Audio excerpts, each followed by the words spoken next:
Shalom, selamat pagi Bapak Ibu dan Saudara yang terkasih di dalam nama Tuhan kita Yesus Kristus. Kembali saya menyapa Bapak Ibu Saudara dalam renungan GKY Palembang. Sebelum kita membaca dan merenungkan firman Tuhan, terlebih dulu mari kita bersatu di dalam doa.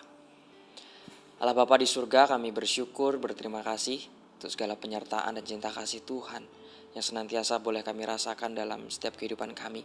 Bahkan di tengah kondisi yang saat ini tidak baik, tapi kami terus merasakan dan kami meyakini bahwa Engkau adalah Allah yang turut campur tangan dalam setiap kehidupan kami, yang terus menyertai dan menjaga kami dalam segala kegiatan aktivitas kami. Kami bersyukur Tuhan, di mana pagi hari ini Engkau juga masih memberikan kesempatan kepada kami untuk kembali merenungkan setiap kebenaran firman Tuhan.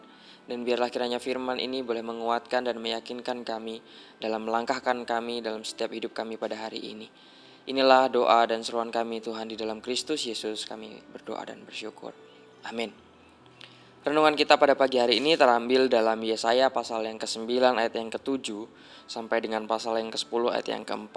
Saya hanya akan membacakan beberapa bagian saja bagi kita sekalian. Di dalam Alkitab ini memberikan perikop murka Tuhan terhadap Efraim. Tuhan telah melontarkan firman kepada Yakub, dan firman-Nya itu menimpa Israel.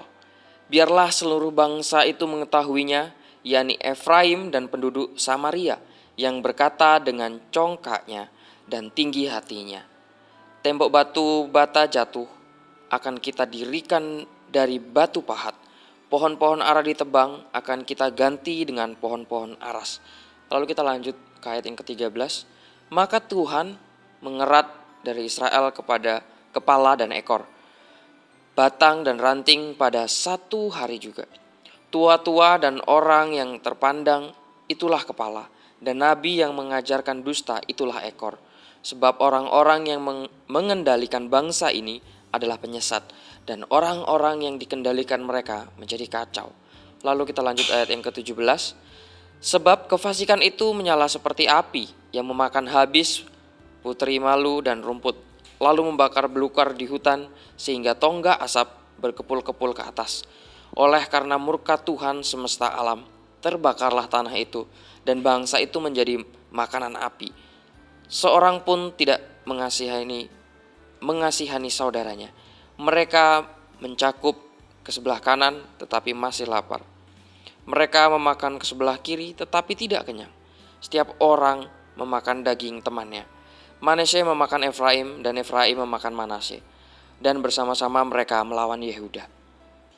Saudara, dalam kehidupan kita ini banyak upaya yang dilakukan oleh manusia untuk menutupi segala kesalahan dan dosanya.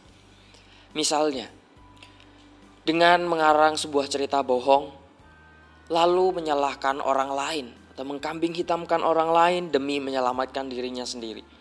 Ini merupakan suatu ego manusia yang sebenarnya sudah ada pada saat dulu kalanya.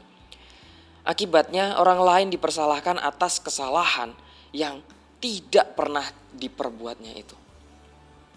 Melalui nubuat Yesaya ini, Allah hendak menyatakan hukumannya terhadap Israel Utara atau Samaria karena menunjukkan kesombongan mereka.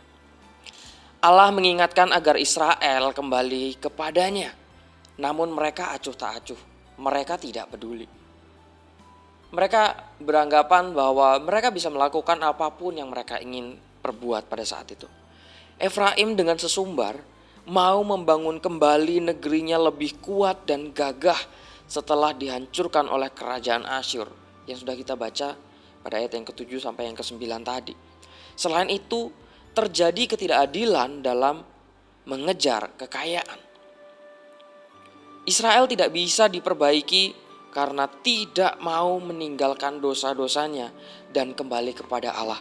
Ini adalah sifat yang mereka tanamkan, bahkan dari para pemimpin mereka sendiri itu juga tidak memberikan contoh, malahan melakukan tindakan yang jahat yang tertulis dalam ayat yang ke-13 sampai yang ke-15 tadi.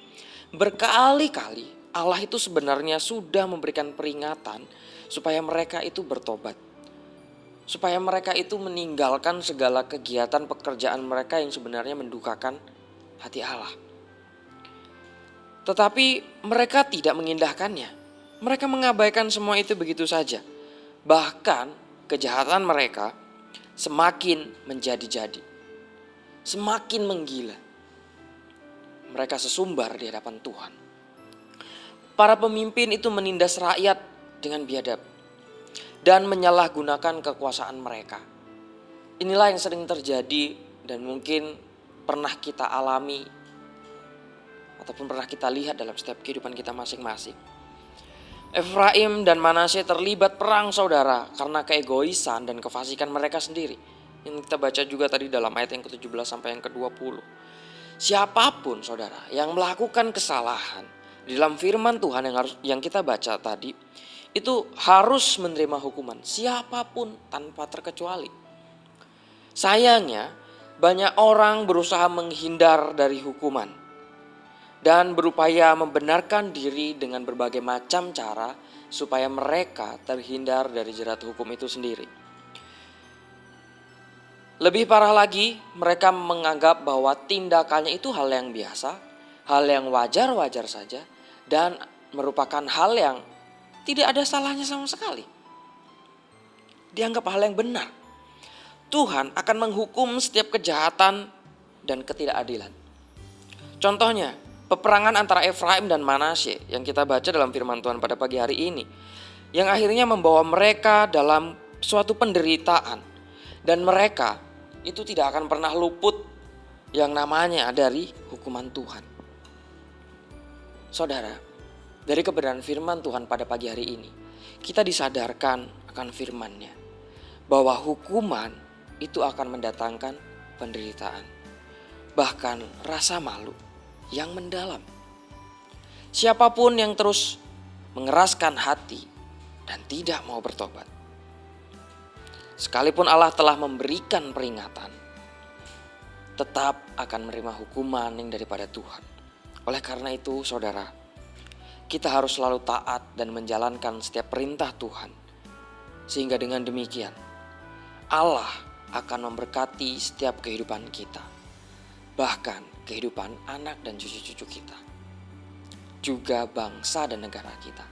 Marilah kita berdoa supaya melalui setiap kita yang percaya kepada Tuhan, mengakui kebesaran Tuhan, maka bangsa kita yang saat ini juga sedang mengalami suatu persoalan, yang masyarakatnya mengalami suatu masalah kehidupan, di dalamnya Tuhan tetap terlibat dan campur tangan supaya keadaan yang baik segera terjadi di bangsa kita, di dalam kehidupan kita.